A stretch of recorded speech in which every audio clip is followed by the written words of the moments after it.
still seeing a couple people join on, so we'll just give it a couple more seconds and then we'll get started here.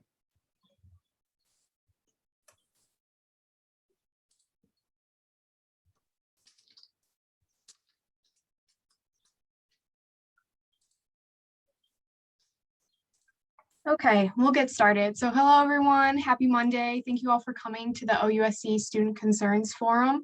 My name is Adeline Perhogan. I'm the president of Oakland University Student Congress, and I'll be your moderator for today's event.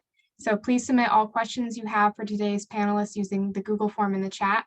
My Vice President Annabella sent that in the chat. She can send it again for people just joining. We ask that you please be respectful and appropriate when submitting questions. And now, without further ado, let me introduce today's panelists. So today we have joining us, we have Paul Battle, Associate Registrar, Jim Zenmeyer, Director of University Housing, Greg Jordan, Director of University Recreation and Wellbeing, Jesse Hurst, Associate Dean of Students and Deputy Title IX Coordinator, Aura Cazares, Assistant Dean of Students, Dawn Aubrey, Vice President for Enrollment Management, Jill Tyus Coates, Associate Director of Financial Aid, Ashley Stone, Associate Athletic Director for Student Athlete Experience, Ann Rayford, Interim Director of the Graham Health Center, Omar Brown L., Senior Director of the Central for Multicultural Initiatives, Claire Ramel, Assistant Dean of the Graduate School, Jean Ann Miller, Senior Director of the Office of Student Involvement, David Schwartz, Director of the Oakland University Counseling Center, and Michael Wadsworth, Dean of Students. So a special thank you to all our panelists for attending today, and then I'll begin reading the questions. So our first question today is, will the mask mandate be dropped in the fall for those who are vaccinated? And if so, what precautions will be taken to continue to ensure student safety? So whoever would like to answer that.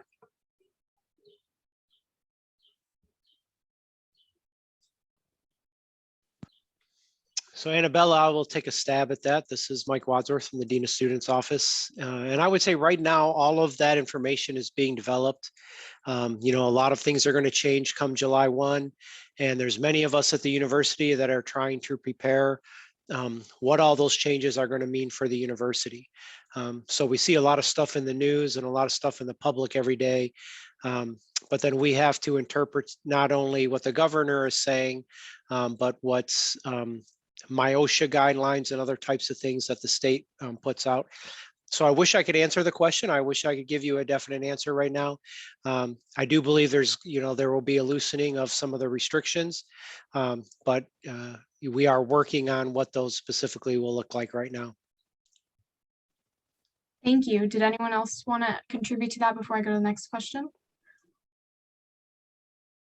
Okay, so our next one is, will there be a virtual option offered for the fall? For classes, I believe.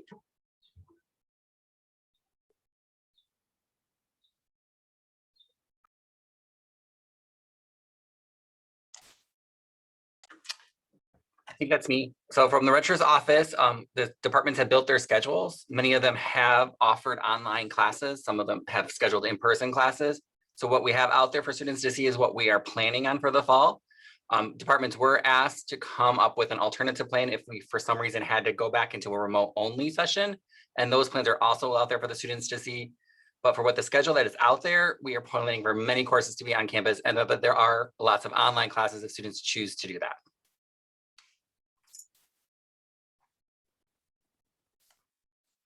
Did anyone else want to add, or before I go to the next one? Yeah, Adeline, this is Greg Jordan here. I certainly think that the question probably was asking about academic classes. But since it wasn't specific, I think it would be appropriate to say, I think there are other services beyond academics that were developed virtually this past year, specifically in the rec center. A lot of our group exercise and some yoga and some other classes or other programs were provided virtually. And we are intending to keep some of those, even though in person is going to be hopefully about where it was. But we found that and I think that might be true with other services around campus, and certainly some of my colleagues may respond to that a virtual component, whether it is, counseling or academic, advising, things like that.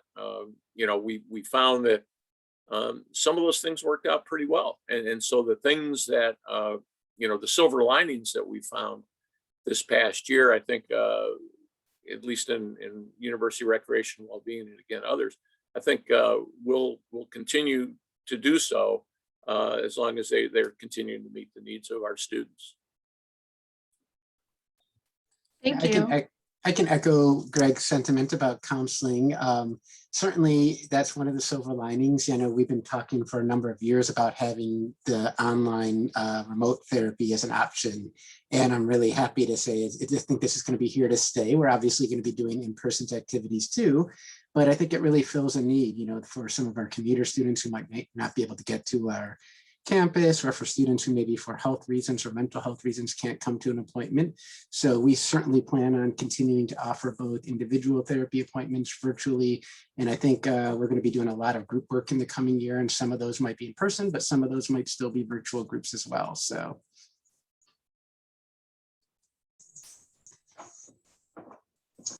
Adeline, I'd also like to add for student activities, student involvement, that the hope is most of it will be in person, but we will be conscientious of the opportunity for virtual as well.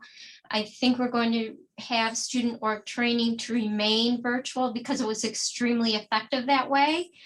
But we will also be mindful of our student leaders, the head of student organizations, to think both in terms of not only in-person meetings, but the opportunity for students to also add in virtually as well. Hi, Adeline, Dawn Aubrey with Enrollment Management. All of the enrollment management offices have been open since June 1st, and it will continue with both in-person and virtual services. And campus tours started back in May for prospective students. So hopefully that's good for students to know that we are ready to serve students in any way that they feel comfortable with. This is Ann Rafer from Graham Health Center. We are offering some telehealth visits, but it is dependent upon what the health concern is that someone may need to be seen for. So there is some availability, and we're encouraging students to also utilize the new patient portal, which is secure just between the individual and their the student in the health center, not open to anyone else. So it is very confidential, but that there are a lot of services or questions that also can be utilized in uploading COVID vaccine cards for those who do receive their vaccine, so that we can help know and continue to help keep the campus healthy and safe. Did anyone else want to contribute before our next question? Okay, our next question is, will students be required to be vaccinated? It doesn't specify, but I believe this would be asking if we need to be vaccinated to go to class, would be my assumption. So I will chime in there, Adeline. So right now, the only requirement we have is for students planning to live on campus. We've always said all along that the pandemic will tell us what we need, but right now there's no plans to have, to require all students to be vaccinated, just students in the residence halls right now. Thank you. Our next question is, what is replacing Chick-fil-A and when?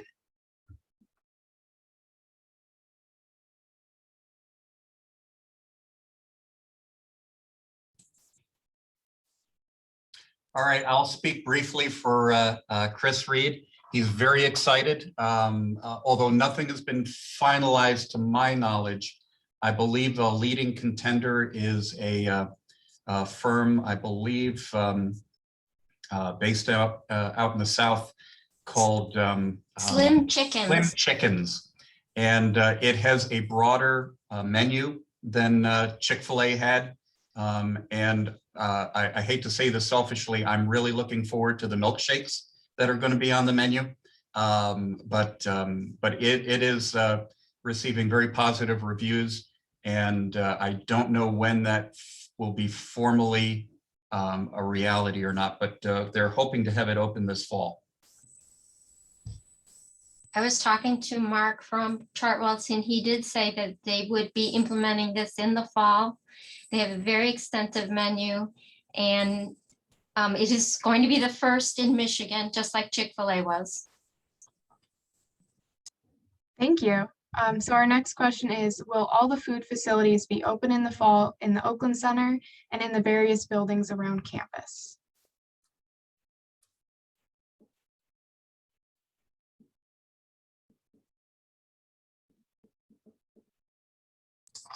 Adeline, I think that's a question that you may have to ask Chris Reed at a separate time and then get back to that answer to everyone, because I'm sure everyone is very curious about it, but I don't have anything to contribute to that one that's accurate. Okay, thank you. The next question then is, when will the Wilson Hall construction be done and what departments/offices are going into Wilson Hall?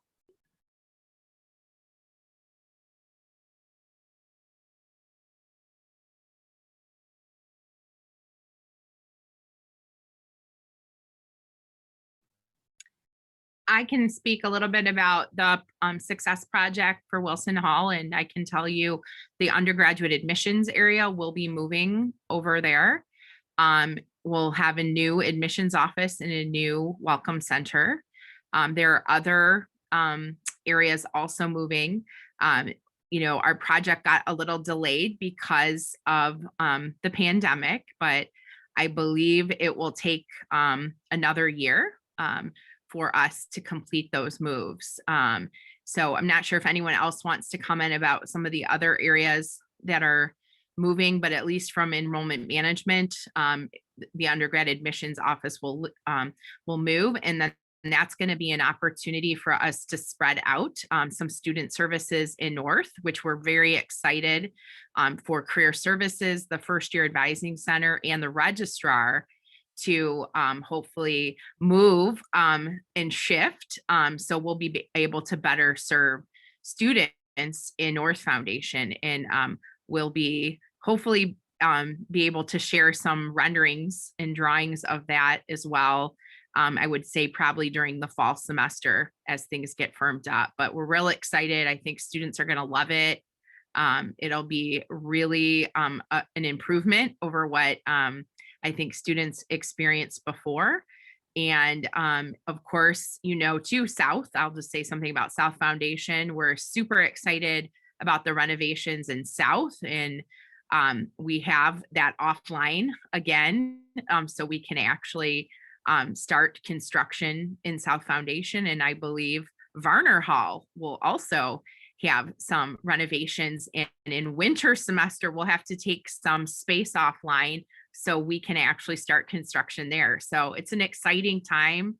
I think students, faculty, and staff are really going to be able to engage nicely for both classroom experiences, out of class experiences as well. Not sure if anyone else wants to add to that.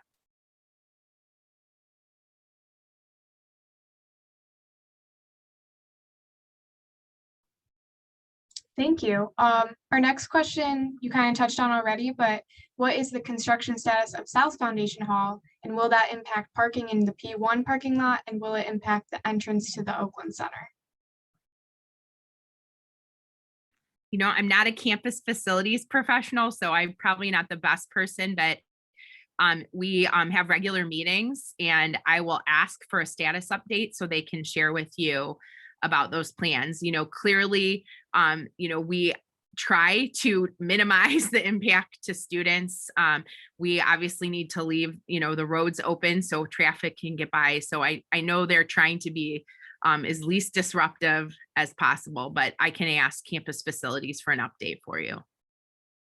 Thank you. Yeah, I had a conversation with Dr. Anita Hicks in the Oakland Center, and she did communicate with me last week that there would be no obstruction to the Oakland Center via the South Foundation project, nor would there be any impact to parking. And so that was a communication that I received from the OC last week. Thank you. Our next question is, are there going to be any changes in housing in the fall because of COVID-19? Well, I would say that I anticipate yes, and I think a lot of positive, because we are doing a very extensive job with regard to vaccinations. If the plan goes forward as described, virtually everyone in housing would be vaccinated at that point in time with just a few number of exceptions. That being the case, the vast majority of the restrictions would be able to be lifted. I believe that restrictions that would remain would be applicable to those individuals who were not fully vaccinated in the fall. So we are hoping for a lot of face-to-face. We have found some efficiencies and some conveniences for our students with regard to some of the virtual aspects that have been offered. As an example, say student tutoring. For some students, they found that to be more convenient than even dropping in at a Monday or Tuesday night tutoring session. So, those where it's positive for our students, we will have the virtual options available. But we are going to try to get as close back to pre-pandemic operation as we possibly can. But again, it's really going to be dependent on strong follow-through with vaccinations. But the on-campus student experience is what our students are signing up for. And that's what we want to provide. Thank you. Our next question is, will students have to carry their vaccination cards while on campus in the fall?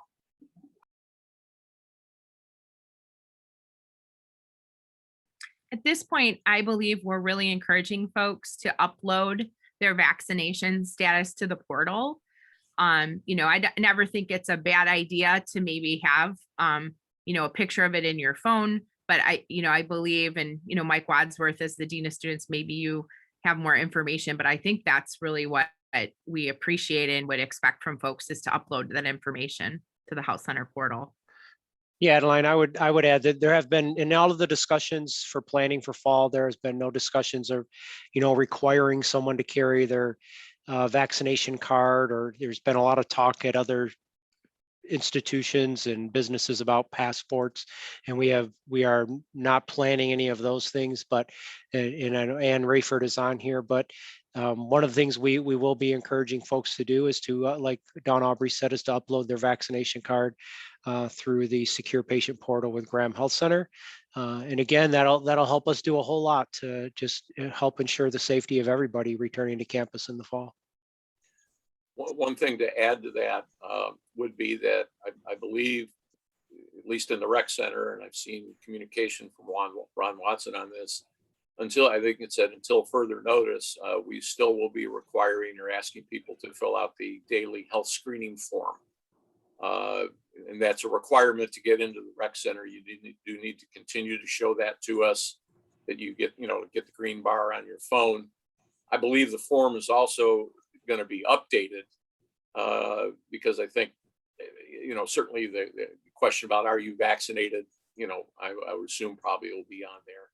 So again, I think that should be anticipated to be in place through the summer, and I would think probably into the fall, because that does provide some important data, and it is a useful tool. This is Ann from Graham Health Center. Just a few other notes, and thank you for everyone's comments. Definitely, I think uploading the COVID vaccine card to the patient portal, again, it's secure, it's only for you and for the health center. It will help in the event you are exposed to someone who contracts COVID, so that we know what type of guidance to provide and what risk you may have.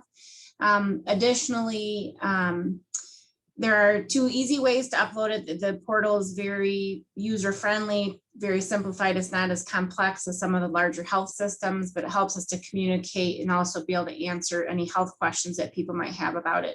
The daily screener, yes, I believe that it will be updated. We certainly see that every few weeks to month. We know and expect that there'll be additional changes coming with the guidance after July 1st. What I have heard is that through my OSHA, that will be really mandated and continue on through October at least for that daily health screener. But I think that it is another essential part of helping to keep the campus community safe. But then also just that if you get the red bar on the daily health screener, when the health center reaches out to you to talk with you about your situation, we want to make sure that we can get people via email or by telephone, and make sure that we can help give the guidance if it's a test or maybe whatever other additional guidance we might provide to them.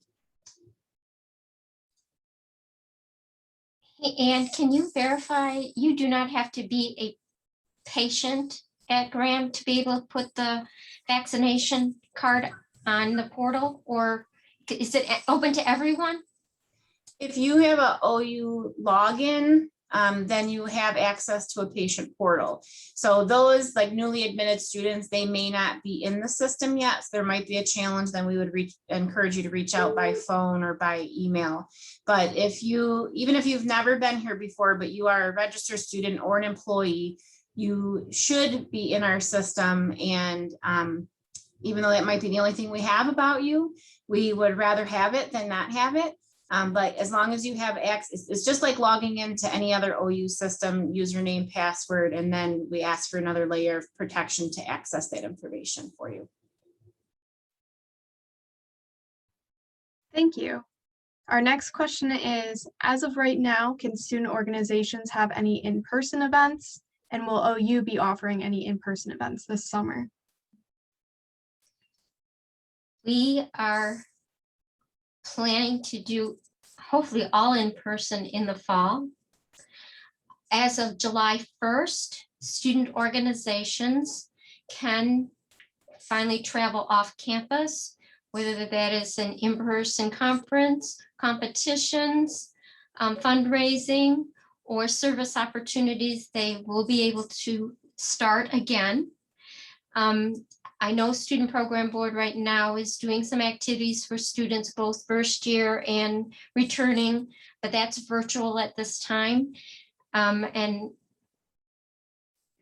probably, I don't know of anything that we're doing necessarily in person before September.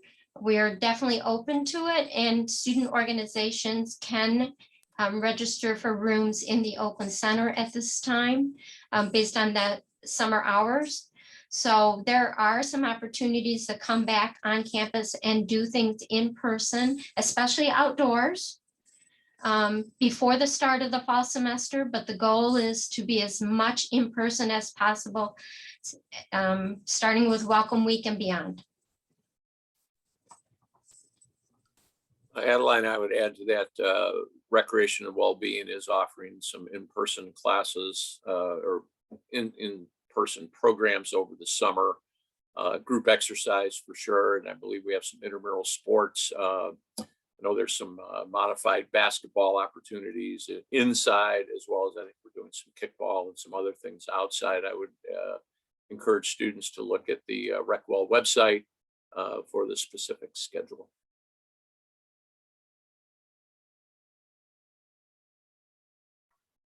Thank you. Our next question is, will there be discounted tickets for students for any Broadway shows in Detroit for 2021 to 2022? We are hoping that that is going to happen as soon as the Fox of Fisher Michigan Opera Theater open again for Broadway plays. We are in discussions with them to be able to provide the discounted tickets in the fall. So keep fingers and toes crossed that this is going to happen. Yes.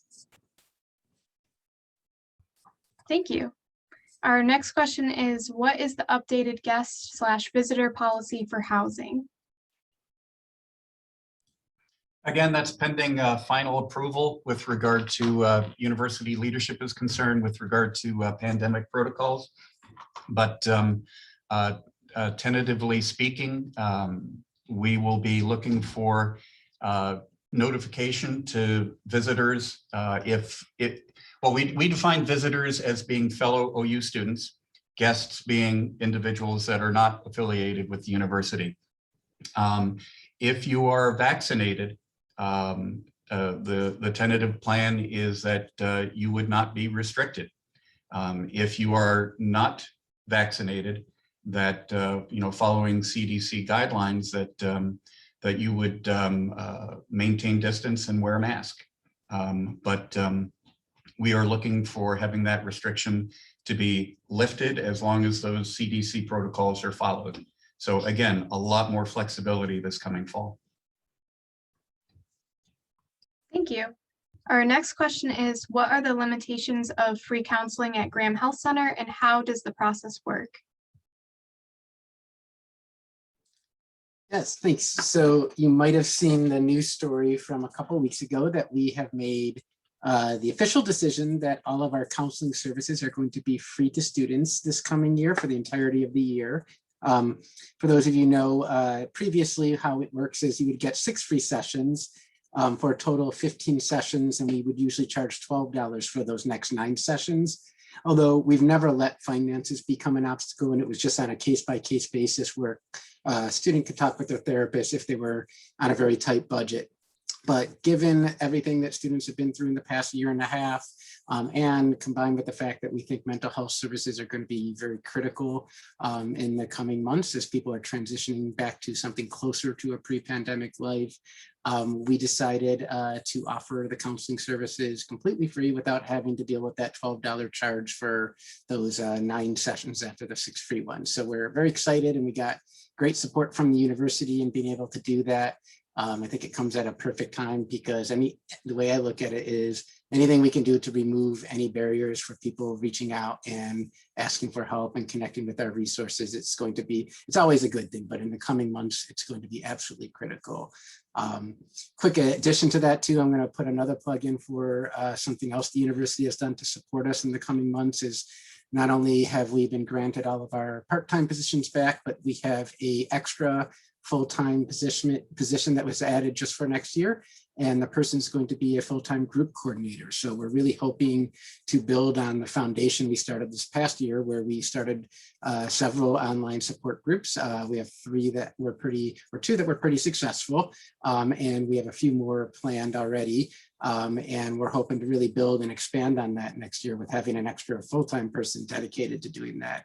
And we'll probably be looking at a mix of both virtual and in-person groups. I think one of the groups that we're going to get started right away is similar to our most popular group last year, which was kind of our catch-all stress and anxiety in the times of COVID group. And it's going to be a very similar group, but this time we're going to shift it to be stressing and anxiety in the times of transitioning out of COVID, which I think is something everybody, self-included, we're all going to be dealing with some higher anxieties and stress levels as we kind of return to a more normal life. So we're really excited to both of those things, to offer the free counseling and to have extra help to build on our group program in the coming year. And in terms of what you need to do to get the free sessions, you don't need to do anything. You just need to reach out and schedule an appointment with us, and that's it. Thank you. As a follow-up question, will students be required to have health insurance to get the free counseling sessions? No, we actually have never dealt with health insurance because even prior to this, the $12 we would charge is cheaper than most health insurance copays anyways. So it's just not something we deal with at the counseling center. We don't have to work with the insurance companies, which is actually a benefit to the students because when you go through insurance, it ensures that the records are even more confidential than they already are because you don't have a third party who might have access to them. So that's one of the benefits of not having to go through insurance. But so no, we would actually, whether a student has insurance or doesn't have insurance, doesn't matter. They still get the free sessions. So. Thank you. Our next question is, will the rec center be free for students next summer, or is it only free exclusive to the 2021 summer? Thanks, Adeline, for the question. And I should also say thanks for having the forum again. I think these meetings are always very helpful, certainly for the students. And then I also pick up some information that I haven't seen many of our colleagues here. So thank you. To answer your question, I would anticipate that, yes, it will be, we see this as a permanent decision that continuing students would be able to access the rec center each and every summer. The qualification is that you are enrolled in the winter term, and that you were enrolled in the winter term, and that you have registered for the fall term.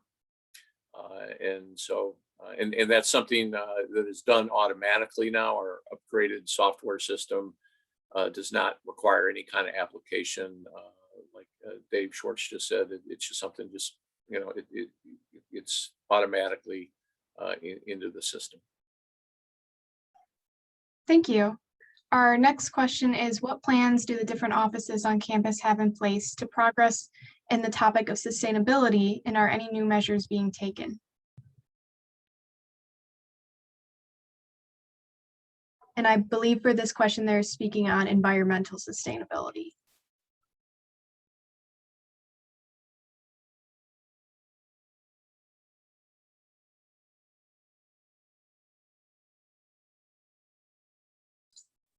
I will say in the Office for Student Involvement that all of our forms are now online, and so that we deal with very little paper. And we plan to continue that and expand it as much as possible. It's the same as for us as well. One of the other silver linings of the pandemic is we have been already moving our way to being completely electronic health records, and we have been this last year, with the exception we still were using paper for consent forms, but we are going to be shifting to being able to use the same client portal that the GHC uses, and so that's going to allow us to be 100% completely paperless as well. So. I would say for the registrar's office, we're very similar. The pandemic has caused us to go a lot electronic, and we're probably going to keep a lot of that up and do as much paperless as we can. It seems to be working really good with the students, doing a lot of our things that we can through online services. Also at Graham Health Center with the patient portal, we're able to decrease a lot of our paper usage. There still are some forms that need signatures, but again, if we encourage students to access the portal, update their registration information, upload a copy of their ID, photo ID, and insurance card, as well as filling in their patient history, that will help expedite visits, but also just help get the information into the system. We are still unfolding some of the nuances and some of the functionality with the system, but I expect that we'll continue to grow and expand the usages that we'll have within that patient portal with the secure health information. On student financial services, financial aid, we have a lot of federal forms that require actual signatures, but we do have an document upload tool in MySale. That was actually implemented before the pandemic, but students can fill out their paperwork and upload requirements right into their MySale.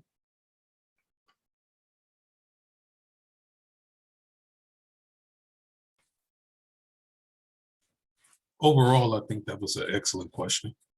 It was a question that really put a lot of us on our toes a bit, in the sense of us actually giving that considerable thought. So I think that moving forward, it's something that you can anticipate many of our offices doing a bit more extensive thought in research on as we progress through the summer and into the fall, to figure out what are some ways that we can be a more sustainable, not only department, but also institution as we move out of the pandemic phase.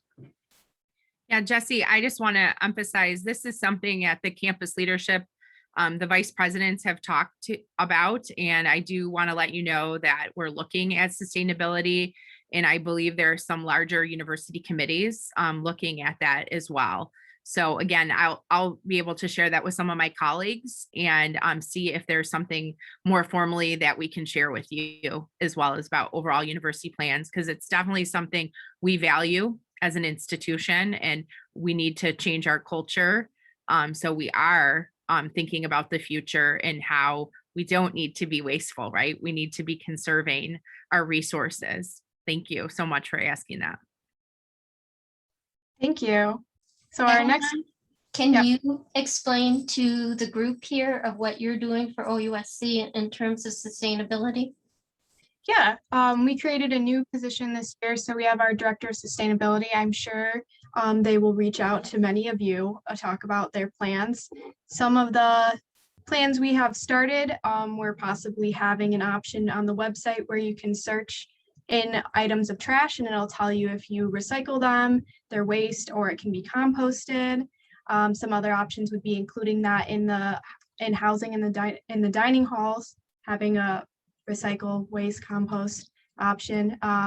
It's still kind of all in the works. It's a brand new position, but they're very excited, and we're very excited to have it move forward and kind of explore different options. I know some other things we're cleaning up campus as well, maybe getting more flower beds on campus.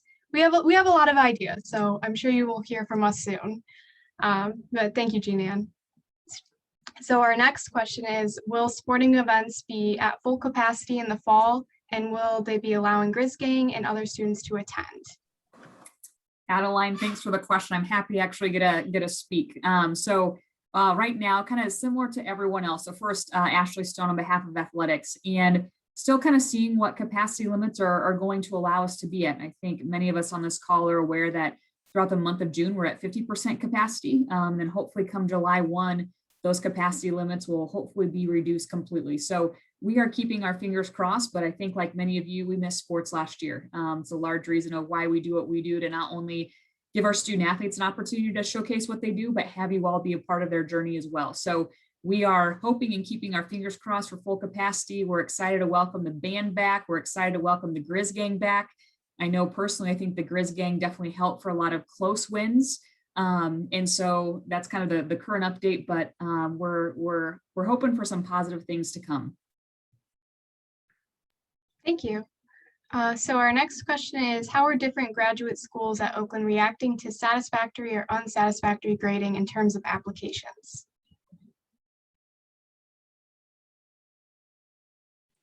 Sorry, I was trying to find my button here. Claire Ramel, Assistant Dean in the grad school. This is all relatively new, and I'll give you the approach that I explained to any undergrad student who is facing, do I take a satisfactory grade or do I go with my letter grade? And it actually depends on how competitive the graduate program is that the student would be applying to. So the more competitive, then they're going to be looking at identified courses, and some of them even rank order admissions based on how well that you're doing in preparatory coursework. A satisfactory grade doesn't tell you a lot or break ties, or also doesn't highlight that if you were given a grade, it would have been a 4-point versus taking the option of the S grading. So it's early. So far, we really haven't run across a lot of that, but I'm also aware that the med school is also trying to figure out, the best approach to this as well. So if you're so I mean, leave it up to the student, but if you're really looking at a highly competitive program, the grades are going to probably make make a difference between the fine lines and how they rank students. Thank you.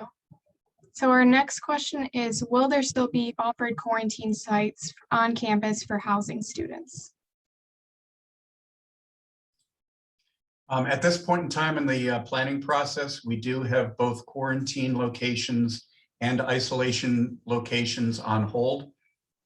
So we will be ready in the fall should we need to utilize them.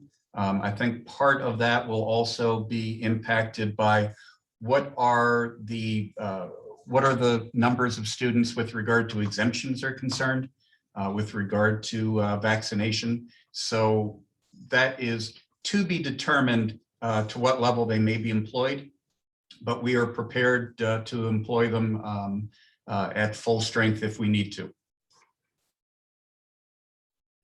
Thank you. Our next question is there a chance that classes that are currently online may switch to in-person for the fall?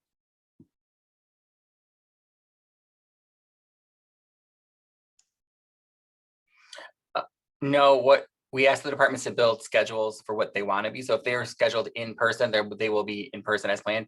They did come up with an alternative plan if we had to go remote for some reason, if there's another state order or some sort of order where we had to go remote, what they would do. But if they're initially listed as in person, those are planned to be in person. Thank you. Our next question is, will there still be sewer systems monitoring for COVID for housing?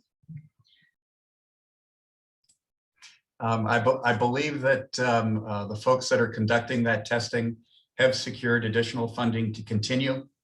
I don't know the full regularity of that, but I believe it will be on par with the testing that has taken place thus far as frequency.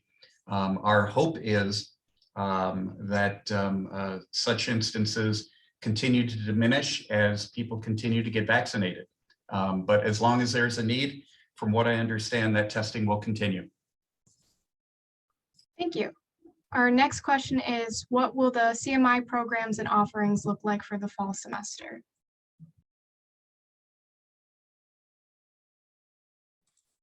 Thank you for the question. Programming wise, we will start the year off with our annual barbecue, which we're planning to have at the clock tower. And we will begin the year with Hispanic Heritage Month, which will start somewhere around September 15th through mid-October. And we are planning to have an in-person experience for those who would like to participate in that celebration with us. For the remainder of the year, we are expecting to do as many in-person of our previous activities, which would include our senior transition workshops, the Keeper of the Dream, African American Celebration Month, and a host of other events that are typical to come out of the CMI office. So we're looking forward to it. We're excited to get some of our diversity programming back at the forefront, at least in person. We did a great job last year virtually, but it doesn't feel the same. And so we're excited to be back in person, and hopefully all of the students can join us for those activities. Thank you. Our next question is, for the student employees who are currently able to work virtually, will they be able to work virtually again in the fall? And if not, will there be any accommodations made for students who would prefer to work virtually? Well, I'll continue, at least for the CMI office. Those students who work for us as mentors and ambassadors, because of the nature of their job, they're able to continue seeing students virtually. Although we pride ourselves on a very in-person community, but that will be an option for some meetings that they have with their students as an ambassador and a mentor, at least in the CMI office. Well, I think just in general, the student employment experience is really best on campus and served on campus, but each employer has to kind of make a decision to see what works best for their students. But I think just in general, student employment is best on campus to really get the full experience.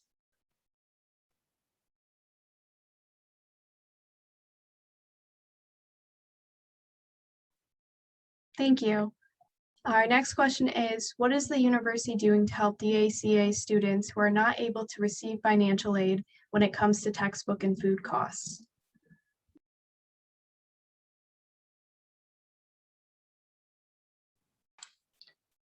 Adeline, can you, I'm sorry, go ahead. Who was Well, gonna? no, you're probably saying the same Well, thing. I just wanted, I heard ACA students. I wanted to, DACA. oh, DACA, sorry. Yeah. I apologize. Sorry, I didn't know how to say it. No, it's Sure, okay. no, that's okay. That's Can- okay. Can Yeah, you repeat well, it again? Mhm. Just What is the university doing to help DACA students who are not able to receive financial aid when it comes to textbook and food costs? sure. Well, I think there's a couple of different things that the university does. One is that we do have emergency funds set up for students, institutional emergency funds set up for students. So they can apply through the Dean of Students. for those emergency funds. But soon we will be releasing information about HERF 3. And if folks have been paying attention a lot in the media, the American Rescue Plan is allowing for the first time for universities through HERF 3 funding to allow students to get emergency grants. And so we're excited to be allowing undocumented students to receive those funds this time. So if you remember, we had HERF 1 and HERF 2 funds. Those students could not receive funds. So we're excited about that possibility. And we will be rolling out a plan pretty soon for summer students.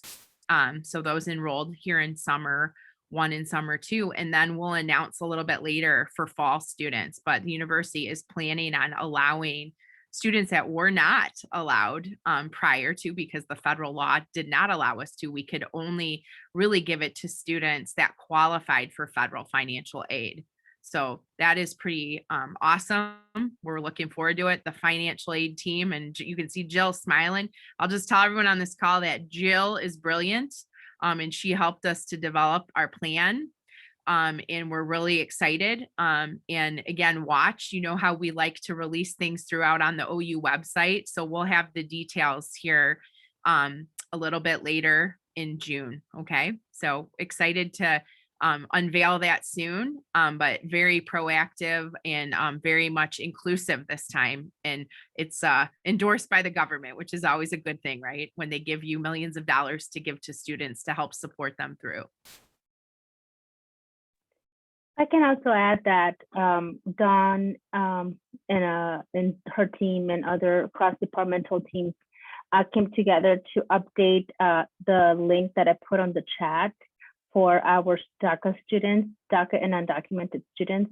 That gives students an update in one space as to not only what is the admissions process for them, but also what funding sources, internal and external sources there are for students who are DACA mentored or fully undocumented, which also includes other partnerships like the Pontiac Promise and other external opportunities that can also help students fund their education here.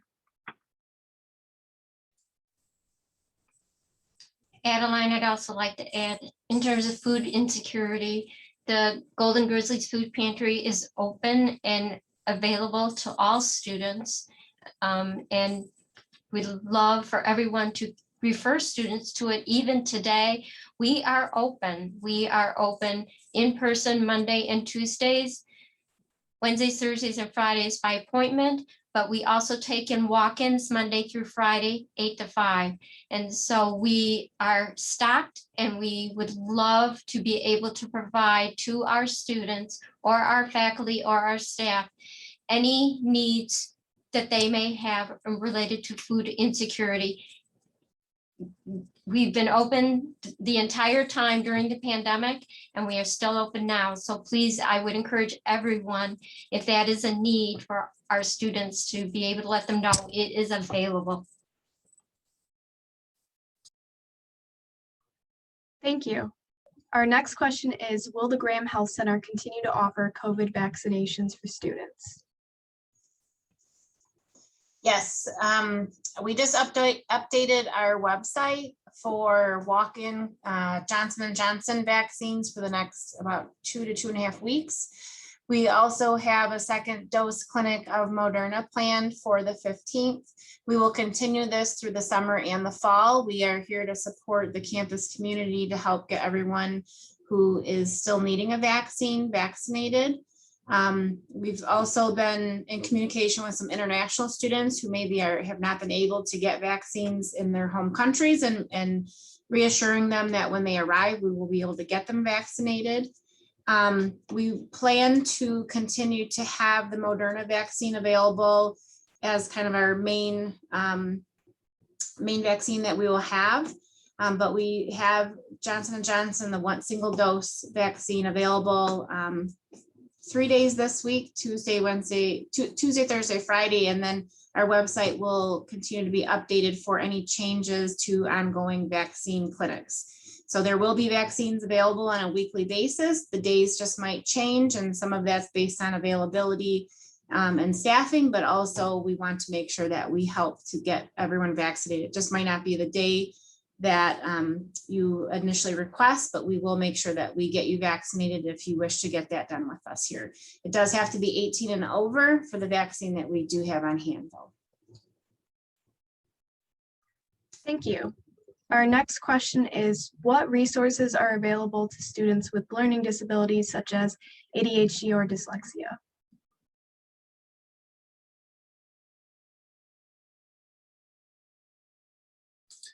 I can speak a little bit on that. I know that through DSS office, this Disability Student Services Office, they any students that have a previous diagnosis with documentation can work through their office to get the appropriate accommodations.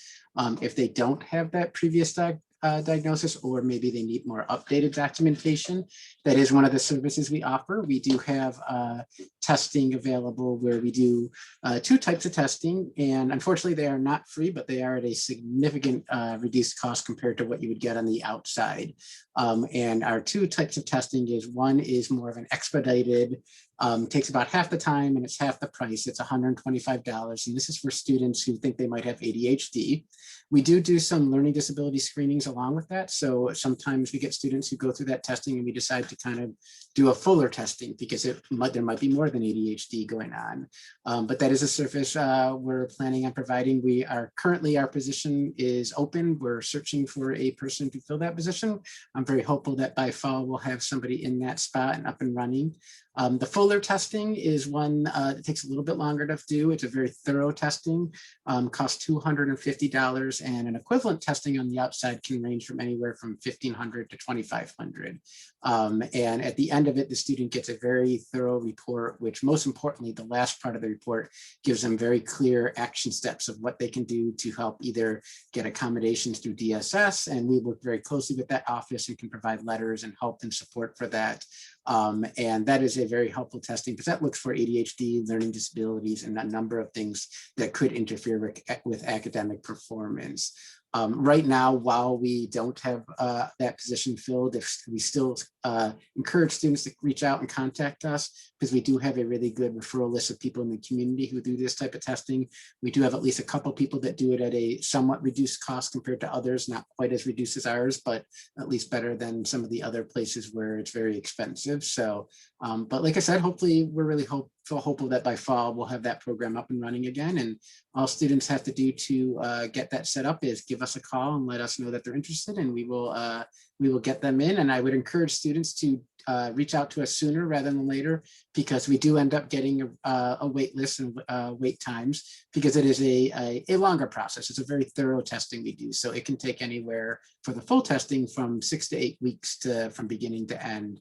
But like I said, at the end of it, the person walks away with a very thorough report explaining their strengths, their weaknesses, and what we recommend they can do from there. So. Additionally, at Graham Health Center, if someone does have the documentation that they've had testing and they are currently on medication, we don't necessarily start, but we can help maintain continuation with prescriptions, either with one of the clinicians who are here on a daily basis, or when our physician is here 1 day a week, or the psychiatrist 1 day a week. We can sometimes work with individuals to make sure that they get the medications that they're needing, but we do need the type of documentation and reports that Dr. Schwartz talked about.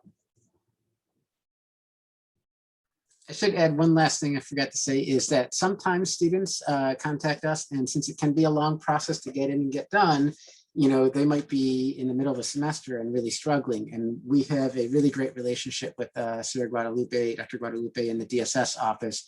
What we're able to do in those situations is meet with the student while we're working with them and give them a letter that's kind of a holding place letter, basically saying, these are the accommodations we think could be beneficial based on the outcome of the report, but while they're waiting for that, or if right now they're not able to get testing on the outside and they're waiting for the fall when we have somebody do the testing, they can meet with the therapist for a couple sessions. We can do another type of assessment that can at least give them a letter that will serve as a holding place letter so they can get those accommodations sooner, so they don't have to wait until the end of the semester to get them. So.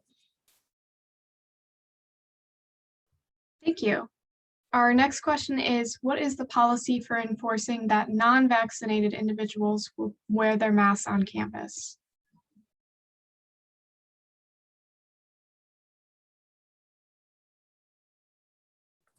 I believe right now, Adeline, this is under discussion. So I don't think there's necessarily a policy at this time, but I do believe the university will roll out more information. As you know, things are unfolding every day as we receive word from our governor, from OUSC. But I would say stay tuned on that.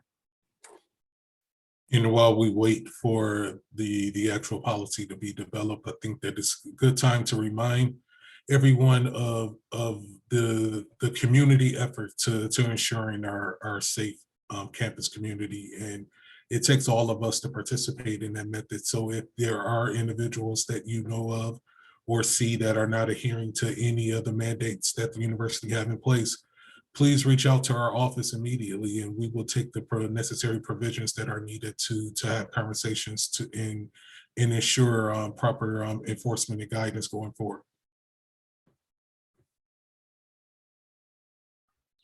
Thank you. We talked about this a bit earlier, but if we could go in depth on the step-by-step process for uploading images of our vaccination cards to the portal.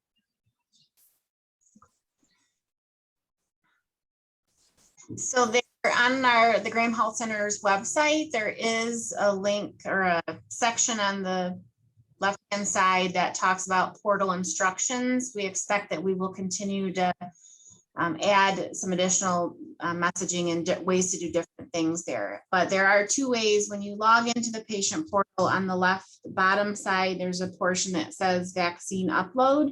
And so if you press on that button, it'll very clear instructions and easy process to get that vaccine card uploaded. Additionally, we are encouraging and really that lengthy instruction that is on our website talks probably more about for our housing students. We want to make sure that we don't miss that document being uploaded. I think having it to be a part of your record is one thing, but having it be an action item and something that we need to make sure that we are signing off on. Graham Health is the only office on campus that will be accepting those cards to be able to clear those individuals for housing. We work very closely with the housing department for all COVID related things as we look out for the health and safety of the campus. So with that, the instruction that's listed is to send a secure message, put in the subject line that it is a housing requirement, COVID vaccine. When you go into the subject or the body of the message, there's a spot to click to do an attachment. It can be something that's either saved already on your phone or on your computer, or within using it on your phone, you can actually take the image while you're in the portal and then upload that. There have been some error messages. Individuals have reported that the file size is too large. So sometimes saving it as a PDF is one kind of workaround. But again, that's one of the wrinkles that we're trying to work out with UTS and also the EMR company. So hopefully that gives a little better explanation for everyone. Thank you. And this is a follow-up question. What do students do if they do not have their vaccination cards anymore? Like they lost them? So if they live in the state of Michigan, we are able to access the state registry, the Michigan immunization registry, where we can verify that their vaccine is in there. If they did receive their vaccine, they've lost their card, and we are not seeing it in that system, we would encourage them to contact the location where they received their vaccine so that they can reissue a new card. I think I always encourage people when they're here at Graham Health that they take a photo of their card once they're fully vaccinated, especially, and just keep that, because we know that things happen, we lose things, it stays in our pocket and we wash it, whatever the situation might be. But to have a digital copy, but also for state of Michigan, that it is in the state registry and that is accessible by us or other people's health provider offices or even the local health department, or to return to the location that they received their vaccine. Thank you. Our next question is, when will incoming first-year students be able to access their recreation center memberships?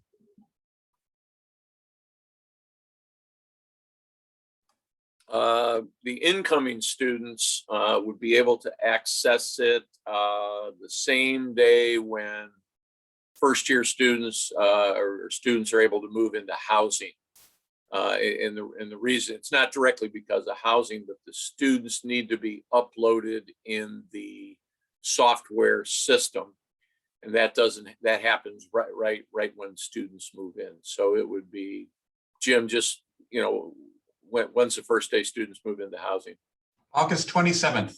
All right, so that would be the date that first-year students would be able to access the rec center because they're just in our system. And that's transfer students too, right? So any incoming students? Yes, any Graduate students? Yeah, any first time attending student. Yeah. Thank you. Our next question is, what events and programs will be offered at the beginning of the fall semester? So like Welcome Week, and will they be in person or virtual? At this time, we plan to have everything in person. If that is what the COVID guidelines allow us to do, but that is our goal. We are starting Welcome Week August 31st. It runs through September 11th. We are going to expand our Grizz Fest and go from a Grizz Fest to a Grizz Festival, which will last 4 days in terms of different student organization and department fairs. We're going to bring back our volunteer fair, our business fair. We want to do a stress-less semester fair this year. We want to bring back our traditional events. So there will be pig roast, carnival, outdoor movie, concert, still going to be offered. Housing is still going to do their midnight block party. We hope to have the walk to Meadowbrook Hall. We also hope to have Meyer Mania back. And with the in the city of Rochester and Myers, and working with athletics on that. We want to have a huge welcome back party the first day of classes, and that we just want the students to know that we are so happy to see them in person. That's one of our big new events that we're going to do the first day of classes, and everything in between. So that just gives you the tip of the iceberg of what we are planning for Welcome Week alone. We will be doing homecoming this year, and we've got lots of activities, traditional activities and new activities, the entire fall semester in person. That's the goal, in person.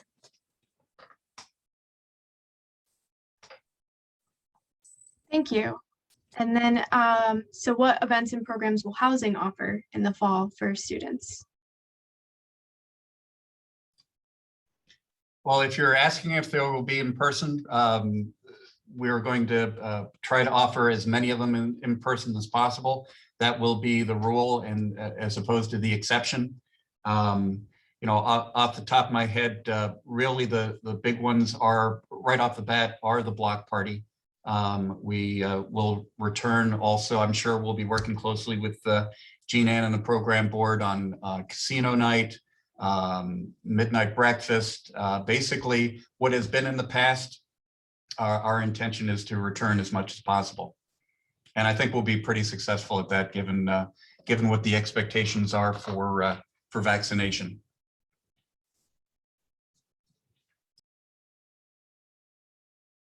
Thank you. Our next question is, what financial aid resources should students consider for the fall semester to navigate financial success post-pandemic?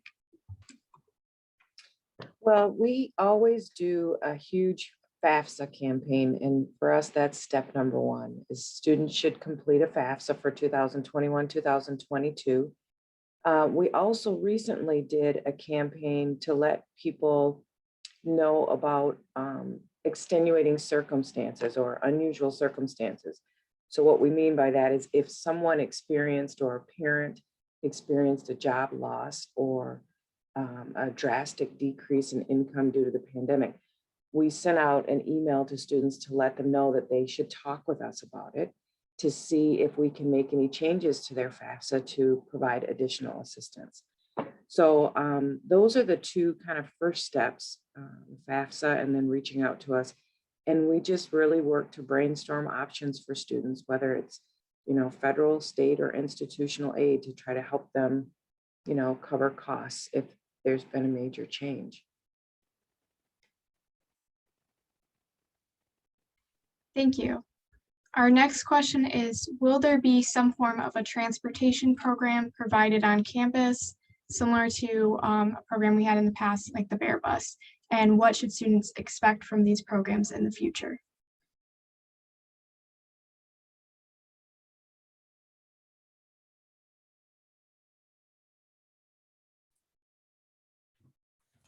To my knowledge, there's no plans or discussions for any type of transportation related policies to be instituted on campus at this time.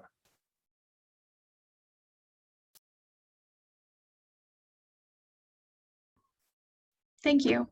So our next question is, for classes that will be in person in the fall, what kind of accommodations will be made for COVID? So for example, will there be social distancing or live streaming services, those kind of things?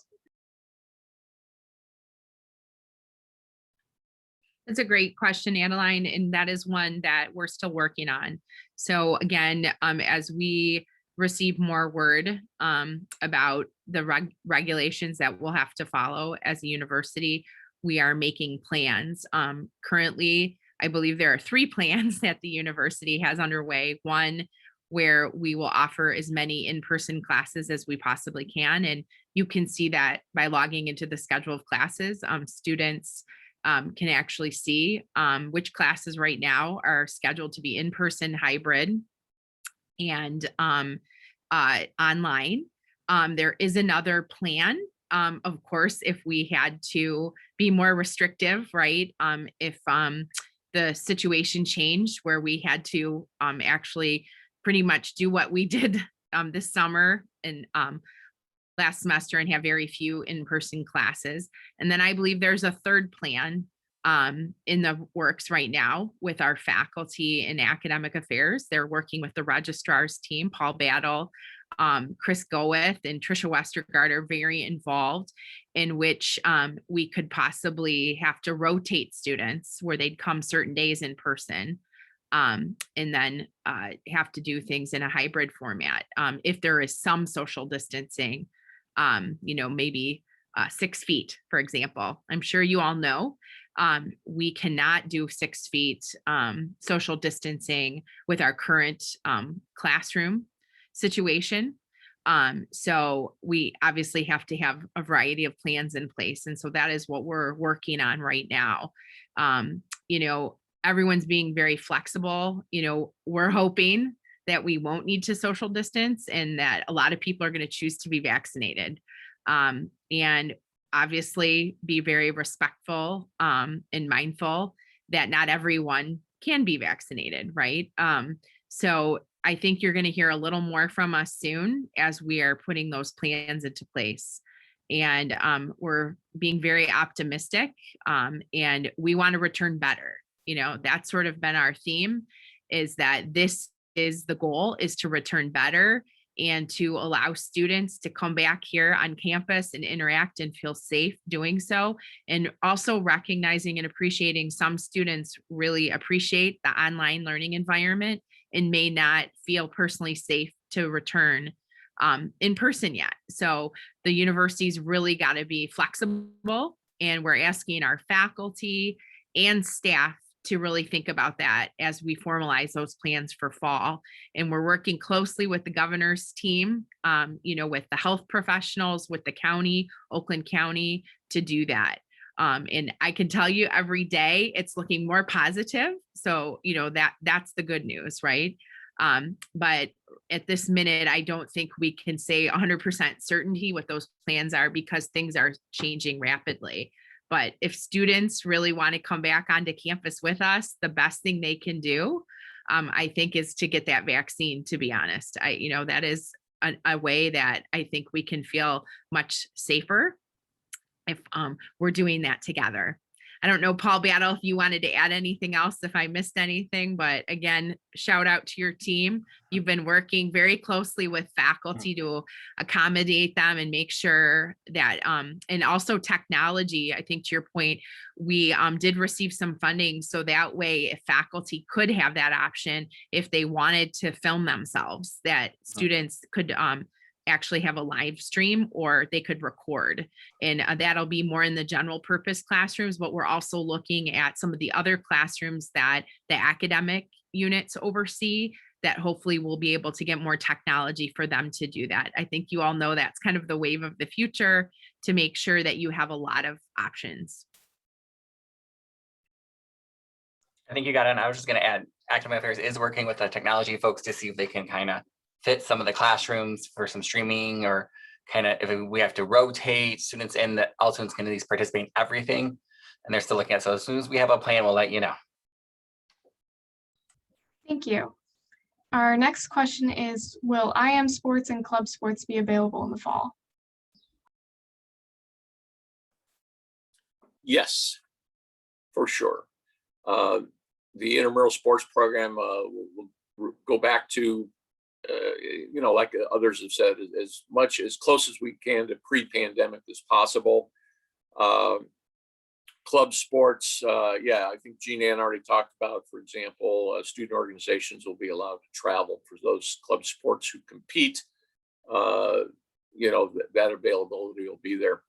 The interesting thing about club sports, though, I would have to add, is that, some of the programs may not survive.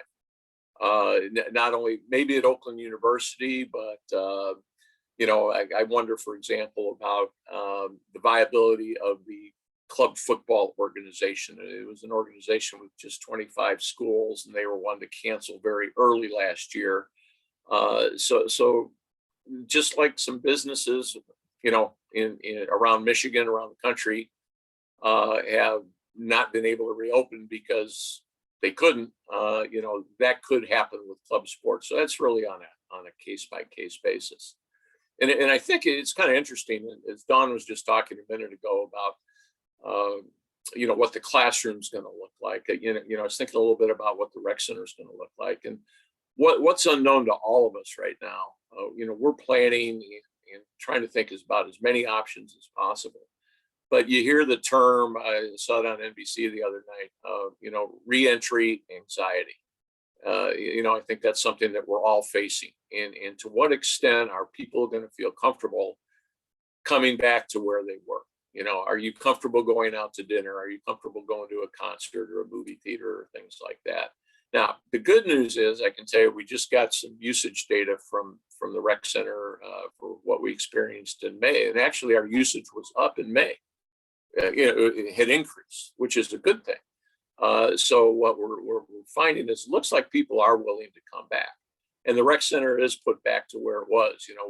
The equipment that was in the 3-court gym is now back in the fitness center. The question is, are you going to want to be on a treadmill next to somebody 2 feet away, or do you want to go like 6 feet away? And again, that's the unknown. So go back to answer the question. I could have just said yes and not talked anymore, but that's not me. So there is an explanation. So yes, we'll have a robust intramural program, and our sports will be operational. And that could be on a case-by-case basis.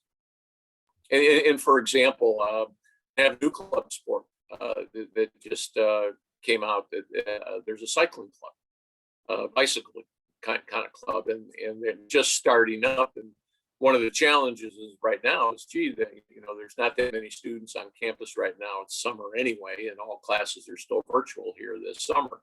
It's hard to recruit new folks for that. But here on the one hand, things may not survive, but we do have other clubs starting up. So, we'll have a successful year, for sure. Thank you. And before we wrap up here, would any panelists like to give any closing remarks? I can add something, just following up on what Greg was mentioning about reentry anxiety. I already mentioned about having some group support to help with that, but that's definitely myself and my team, we are working hard, actually actively right now. I'm putting together a workshop. I think I've mentioned this before in other forums, but we're going to have a workshop that we're going to be hopefully have uploaded online so anybody can watch it, but also something we could do virtually or in person that's really geared towards this, because it's something that we're all going to be going through, self-included, really going through that transition that might, for some might take longer, some might be quicker, but it's going to be there's going to be some rough parts with that and some challenges, especially when it comes to anxiety, and everybody's going to have different comfort levels, and trying to understand and be respectful of everybody's comfort levels.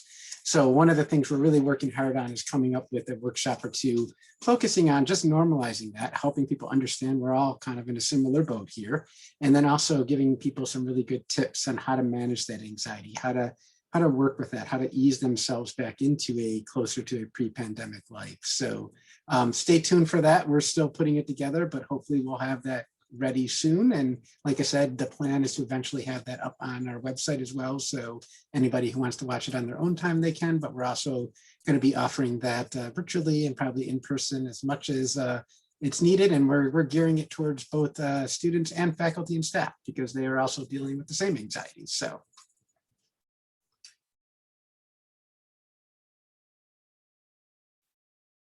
Adeline, I have one other thing to add. This is more customer service kind of thing for everybody on the call. Circle back to the question about Chick-fil-A a while back. And maybe if the person was asking, if they really miss Chick-fil-A sauce and they can't get any, my wife shopped at just up, across from campus, and found a Chick-fil-A sauce in like the 16-ounce containers. So you can get it, and I can, from personal experience, on other chicken nuggets and other brands other than Chick-fil-A, that sauce makes it taste pretty regular. So if it's just the sauce they're looking for, go to Bush's. If it's other stuff, we can't help it there. Thanks so much, Adeline and Annabella. We really appreciate the opportunity to educate students. And I just want to say, we see how much your team has helped to support students through. We have a bunch of resilient Golden Grizzlies here, and I really think this fall is going to be amazing. And we just got to continue to communicate and keep doing our best. But I think we are ready, all of us, to see folks in person again, and we're just going to do our best to pivot in case it doesn't go perfectly, right? As life in this pandemic has showed us, not everything's perfect, but together, if we just put students first, this is going to be an amazing year. And we hope that we'll continue these forums with you, and that you'll continue to provide us opportunities and to challenge us to make the student experience amazing. So again, we thank you, and we look forward to working with you this next year.